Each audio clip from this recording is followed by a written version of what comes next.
So, have you fallen on this track? Many times. Many times? Many times, yes. So you know corners very well then. Oh, yes. Where have they happened? Or kind of everywhere? I've crashed in a few corners here. I've crashed turn 2 where we're just at with the concrete patch. I've crashed on that concrete patch? Yes. Okay, so that's how you know. That's how I learned. You know, you live and learn. I did the same thing what I just said you shouldn't do. You know, it was early morning, and I hit that concrete patch early in the morning, and my tires, they weren't hot yet. The track wasn't hot yet, and I hit that patch, and then I lost the front. The bike fell over. Yeah. I've crashed in this corner as well. I've crashed here, I think once only, because I was dragging bodywork. I was dragging my bike on the road, and then. Now, what does that mean? So when the bike is leaned over, the bike is touching the road. Oh, I see. So it's causing the suspension to be a little bit upset, and the bike just can't carry you no more because it's not supposed to be on the road. Yeah. Interesting. And so I imagine the hardest skill to learn is leaning. So at what point did you get comfortable with leaning, like pretty much almost, cause look at you guys are like sometimes almost on the ground practically. Anyone could get on a motorcycle and ride a motorcycle, but leaning and having that confidence, you know, on the machine, that's where skill starts to take a factor in. Yeah. It's hard to say because some people, they learn differently. Some people, they could just get on the bike and, you know, just start throwing the bike over left and right. And some people, it just takes a long time. For me, I've had a lot of accidents, you know, when I first started riding, and that's also how I progressed so fast, because I ran into those accidents and I made those mistakes when I first started riding motorcycles. So as over time, I made those mistakes, like I was speaking earlier, you know, you learn from those mistakes, and you progress differently than other people. Riding motorcycles, I would say it takes a lot of courage in yourself. Yeah. You need to be somewhat brave to ride motorcycles, you know, at the track, and, you know, to actually go fast at the track, because there's a lot of things that goes to it. You know, some people, they're afraid of crashing because motorcycles, they can be very dangerous. You don't have a cage around you, you know, like in a car. Motorcycles could fall and tip very easily, and stuff like that. Yeah. So you said you started riding at 15 altogether, or 15 when you started going like racing? When I first ever rode a motorcycle, it was 15. 15. And okay. I think just like a month after that, that's when I started racing. Wow. Okay. So it was everything progressed very fast. Everything went by very fast. I first got my motorcycle for my 15th birthday. I believe like 2 weeks after that of just learning how to ride a bike, I came out here, did my first track day, and got to know the basics of riding a motorcycle on the track. And then a few weeks after that, I enrolled into racer school, which is something that all racers have to attend in order to get their racer's license. So what's racer school, and what does that involve? Racer school it's a class. It's a one-day class. One day, okay. All racers have to, you know, complete in order to get their race license. So pretty much they teach you the safety of riding, you know, at the track. They teach you the flags. They teach you how to be a smarter, safer rider. They teach you weather conditions. You know, if it's raining and cold, how should a rider be prepared for those situations? What kind of setup and geometry you're gonna have on your bike in different weather conditions, and pretty much everything that goes over motorcycles and riding at the track. Okay, nice. So you ride for the most part in now MotoAmerica. So I don't know the different types of circuits. Can you talk about that? So here we are at AFM, American Federation of Motorcyclists. This is a local race organization in California. I believe in California we have 3 or 4 different race organizations just in California. And every organization, they have their own different rules, and there's a lot of stuff that goes into it. MotoAmerica, the one that I race in, MotoAmerica is the highest level of racing in the United States. Oh, in the U.S. So okay. it's the professional series. These local races, they're not considered professional series. These are just local races for everyone to come out if you want to attend and if you want to compete in them. But for MotoAmerica, you have to qualify to be in one of the races. Someone has to sign you off to go into MotoAmerica and to compete in a professional series. And so for that, is that Cali Shine for you then? Yes. Okay, I see. For MotoAmerica, you have to be at a certain skill level to compete in a professional series. What's the criteria to be in the professional series? You have to be one of the top 3 runners of your local organization. Oh, I see. So here in AFM, anyone that is a top 3 rider here in AFM, then you could qualify to go into MotoAmerica. So this weekend is AFM? Correct. Okay. So there's AFM, that's kind of local-ish, and then there's MotoAmerica, which is the highest. What's in between them? I would say this is the in-between right Oh, this is here. Okay. Track days, regular track days, people want to come out here and have fun. That's pretty much anyone that can come out. Yeah, anyone can come out and, just ride a track. You're not racing other riders. You come out here with other riders and just kind of ride around, have fun. I would say that's a stepping stone. Local organizations like AFM here that we're at, this is right in between MotoAmerica. Once you get into MotoAmerica, that is the professional race series here in the United States. And then after that, you could go overseas, get into World Superbike, which is one of the higher level racings. MotoGP, which is the highest level racing for motorcycles. And there's a lot of other organizations overseas, like this upcoming next year I'll be racing in Asia Road Racing. Asia Road Racing is their MotoAmerica out there. So it's their highest level racing out in Asia. Yeah. So I'll be competing in that next year. So definitely MotoAmerica, the riders are a lot faster than AFM. What was it like riding in Thailand? It's very different. Like I mentioned before, every organization is going to be different in their own ways. And going overseas was very different, because when I went overseas, their bike build was different. So the way they built the bikes was completely different.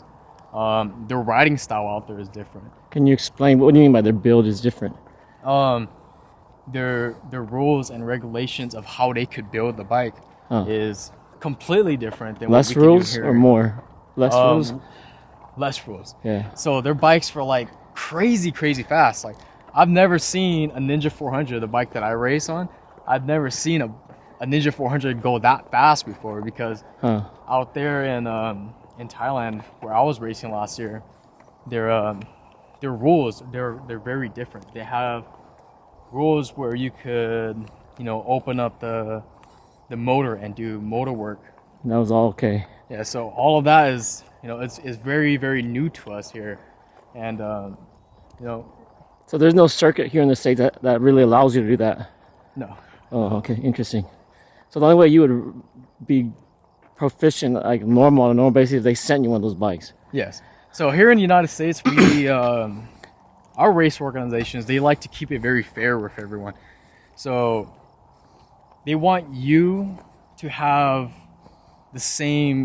roughly the same machine as everyone else racing. Yeah. They want to keep it fair, and out there in other parts of the world, it's pretty much whoever has the most money has the fastest bike.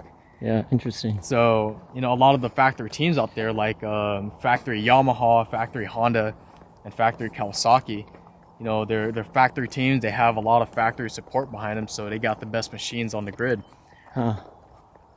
Interesting. So, not really a fair race necessarily then? I wouldn't say it is, no. Out there, if you want to be competitive and you want to have the best bike on the grid. You know, the only way is if you build a bike yourself and make it competitive with the factory teams, or be on the factory teams and have one of the best bikes on the grid. How was your bike in Thailand in terms of in comparison to the other bikes? My bike in Thailand was great. It felt like it was a factory machine, but I wasn't actually on a factory ride when I went out to Thailand. What was your top end speed on that bike? I believe it was 155 miles per hour Wow, on so that bike. a lot faster than here. It's a lot faster than here, yeah. And like I said, the rules of how you could build your machine, your motorcycle out there is a lot different than here in the United States. Do you know in your division what was the fastest speed clocked on one of those bikes? I think it was 161. Wow. So I had like a 5-6 mile per hour difference, but when it comes into racing, top speed numbers doesn't really play that big of a factor, because you might have a faster bike in the straightaways, but you know, who has the better skill when it comes into cornering? Yeah. There's a lot of fast guys out here that have fast bikes, and they would smoke me down the straights. You know, they'll just fly right past me, but they don't have that skill to corner efficiently. They don't have that skill to corner as fast as someone on a smaller bike. So you're on a 400. Have you ridden much on the 600? Yeah, I've ridden 600s. I've ridden 1000s. How much differently do those? So they're bigger engines. I'm assuming they're heavier and bigger. How different is the cornering for you when you're on those? When you're riding a bigger bike, or if you're riding a smaller bike, your riding technique is going to change. The 400, it's all about momentum. You don't have that power as a 600 or 1000, you know, to get on straightaways. The 400, I'm not calling the 400 slow, but it is a slower bike compared to the 600s and 1000s. So like I mentioned before, it's all about momentum. It's all about staying on the gas as long as you can and carrying that corner speed. The 600s and 1000s, since they're a lot faster and bigger, heavier, it's going to be a little harder to transition to throw the bike over, because you're going to feel that extra weight. But on straightaways, yes, they're going to be a lot faster, but you're going to have to brake earlier than you would say riding your 400, because you're carrying so much more speed to that corner that you're going to have to brake a lot. You're going longer. Straight, or we're going down Going to right. Oh, so we're going down the middle. You're going to have to brake a lot longer and earlier. Preferred bike still the 400? Or just different? As of right now, I would say yes, because I would say I had the most fun on the 400s, to be honest. The 400, like, we have ran some crazy times, you know, at racetracks on 400s, and people don't believe that a 400 could do those times, you know. But like I tell everyone, it's not about what size bike you're on, you know. It's the rider controlling that motorcycle. You could have a very fast rider on a small bike, and he could run faster times than, you know, another rider on a bigger, more powerful motorcycle, but they can't be able to run those times because he just doesn't have that skill. Yeah. So like when you're observing people who win races on the 400, would you say there's a certain height and weight size where they're just consistently winning more of the time? Or are you finding certain riders that are too tall don't quite make it, or those that are too small don't make it? No, because it just varies everywhere, huh? It really honestly comes down to rider skill, like I've been saying. There's riders out there that are like 6'5", 6'6", you know, and they're super tall, and you know, they have that skill to be able to compete in, you know, in the highest levels of racing out there. And there's, you know, shorter riders than me, you know, like 4'11", 5 foot, 5'1", and they're out here riding, you know, 1000 super bikes, and they're able to run just as fast as taller riders. But when it comes down to motorcycles, weight does play a big factor, because the more weight you are, the more weight you have on the machine, is going to slow that motorcycle down. Yeah.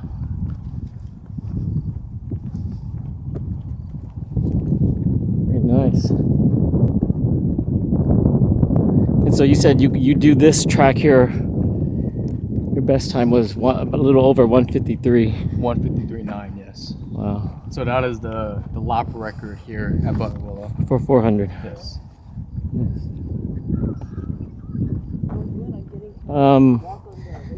What would you say the average ages that people that are the folks that you're going to be riding against? Here in AFM, it varies. I'm not the youngest rider out here on the 400. There's people younger than me, and that's crazy. There's people as young as 12, 13, 14 years old that shows up out here, and there's people as old as 50, 60 years old that is out here racing. It just really depends where you're at. In MotoAmerica, I was racing the MotoAmerica Jr Cup, and what does it mean by junior? Junior Cup, there's an age bracket in the MotoAmerica Jr Cup. So the minimum age you have to be to compete in the MotoAmerica Jr Cup is 14, and the age limit is 28. So anyone in between that age group qualifies to race in the Junior Cup. Okay. In terms of prize money in the Junior Cup, is it more or less similar to the regular, or is it significantly less? It's less. It's definitely less, because the Junior Cups, there's usually no factory support behind the Junior Cups. Once you get into the bigger bikes like the 1000s, the 600s, the 1000 super bikes, those are usually where factory teams come to play. That is where the faster guys are. That's where the top runners are. And that's where most of the money and most of the factory support is put into. They're also the ones that is grabbing more attention to the motorcycle industry. So that's usually where a lot of the money is going to. Okay. So it'd be logical for you to eventually go to 600 and 1,000, I'm assuming? Yes. We'll be on a 600 next year. I've been doing some training on the 600 and the 1000 as well. So it's always good to ride a 600, to train on a 600 and a 1000 every once in a while, just to get that feeling and that difference down, because there's a huge difference of riding a 400 and a 600 and a 1000. Yeah. And so you pretty much do all your training, I'm assuming, around here then, on this track? Yes. My local races, like here, this is my training. Yeah. I use local races as training for my professional races. So some people, they come out here and they're racing really hard to oh, it is a drone. It's a fast drone. So a lot of people, they do come out here and they train very hard to be able to compete in the professional series. But I consider these local races as my practice and my training for my professional races. Yeah. Favorite track that you've been on so far? Favorite track? That's a harder one. I rode a lot of tracks before, and every track has their own, their own touch to it. Yeah. That's it'll probably have to be Barber. It's in Birmingham, Alabama. It's one of the tracks that MotoAmerica goes to, and I really love that track because the pavement on it is super smooth. They just repaved the track, so it's not all bumpy, like these older tracks. It's super smooth. There's no bumps on it. The grip there is amazing because the track is there's no bumps, there's no nothing on it, there's no oil on the track. It has a little bit of everything too. There's a little bit of elevation where it goes up, down. it's super flowy too, and it flows really nice. And to me, I feel like that's the best all-around track. I've ridden at tracks where it's just like continuously straightaways, you know, and I don't find those tracks as fun because you're kind of just sitting there behind the bike, just going in a straight line. I like to constantly be moving, you know, going left, right, constantly moving with the bike. What about the track that's probably the curviest? It would probably be Sonoma Raceway, in the Bay Area in Sonoma. That track is one of the funnest tracks, but the hardest track that I've ever rode. And I'm sure a lot of people could say the same about that track because there's crazy elevation. The track just climbs, you know, like 10 stories up there. Oh, wow. And you drop down, you know, there's a lot of left, rights going fast downhill. It's a very interesting track, and you know, there's a lot of elevation at that track, and it's very fun, but very, very hard track to learn. Yeah. What's the worst track? the most challenging one, I get to say that. The most challenging track? It would probably be Sonoma. But the worst track, in my opinion, that I ever rode on would probably be Willow Springs. Willow Springs is one of the oldest tracks out here in the West. And where's that at? Willow Springs. Willow Springs, Lancaster. Oh, okay. Lancaster, California. So a little bit south of here, maybe like an hour. And I'm just not a fan of that track. They don't take care of that track. That track is very old. The pavement is very bumpy. And that's a MotoAmerica track too. No, that's a local. That's a local track. Makes sense. The conditions at that track is not very well taken care of, and like I said earlier, it's just a really fast track where there's a lot of straightaways. I believe there's only like 3 turns there. And okay. we're halfway done with this track, and we have already walked like 10, 15 turns. My son is slagging. I think he's gonna die back there. He can't handle this. He's a swimmer.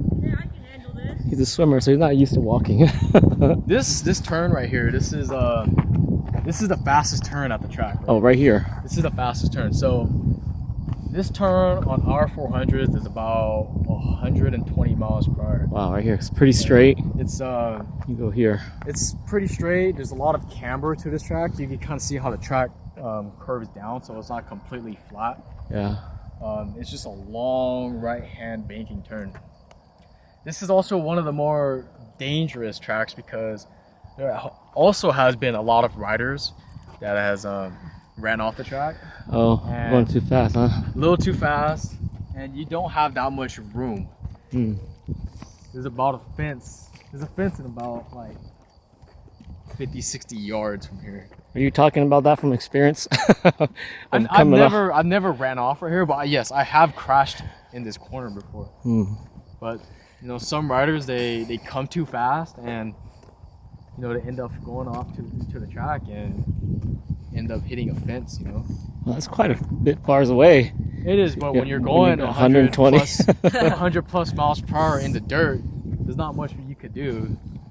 Yeah, so the fence looks like it's far away, but not when you're going fast. It'll take you about 3 seconds to get there going that fast. Wow. You're not gonna exactly brake through this dirt either. I don't think there's brakes on it, right? What is it? There are. Oh, are there brakes on the motorcycles? Yeah, there is. There's 2 brakes. On a car, you have 1 brake.